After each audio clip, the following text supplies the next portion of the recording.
Storytelling,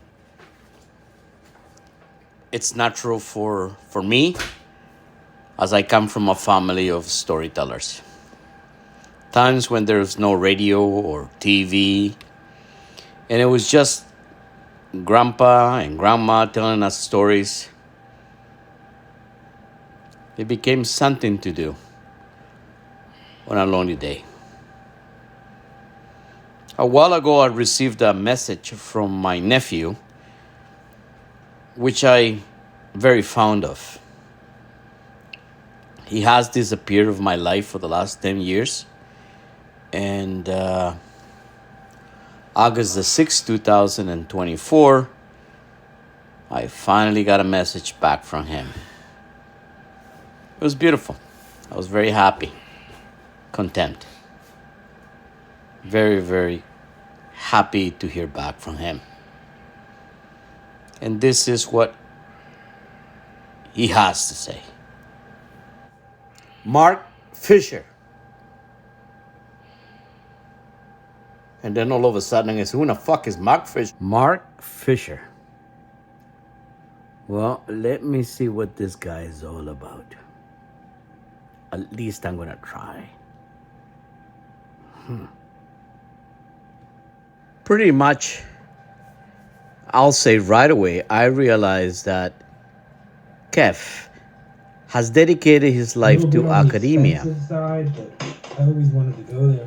And not in the terms of university or any kind of establishment, but in his own ways. The guy, he committed suicide. The guy was nothing. Who wouldn't, you know? All the smart people, they just blast themselves. And it's like, why not, right? Because fucking, I'm thinking that he can see the trajectory of where we're going. It happened with the philosophers in the 60s, too. A lot of them started seeing where this was all going, and they were like, you know what, fuck this shit. But yeah, so Fisher blew his fucking brains out. He got pissed off and tired of it, and he just killed himself. So, or they killed him. That's also another thing. The CIA can get rid of people like that left and right, you know. I like him because he doesn't like take a side. It's like he's not with the communists and he's not with the capitalists. He's kind of like, he's sitting there like, we gotta come up with something better than you, you know. And I think that's the deal. That's the best way to go, you know. Just something new. With the same old worn out shit, it's just not working. You know, he talks about something in this book. It's post capitalism.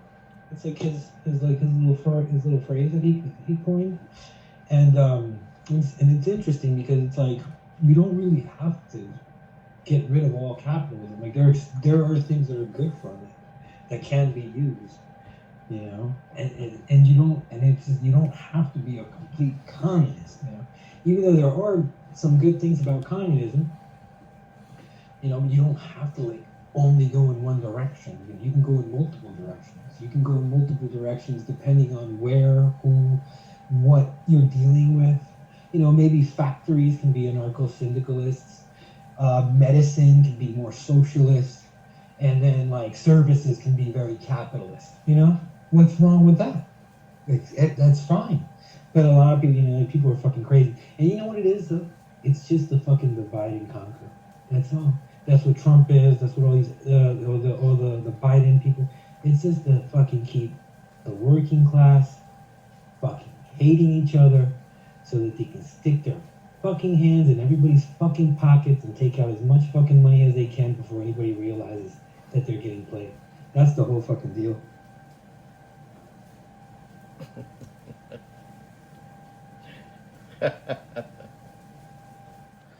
And that's when I decided that perhaps it was a good thing for me to go for a walk and tell this story.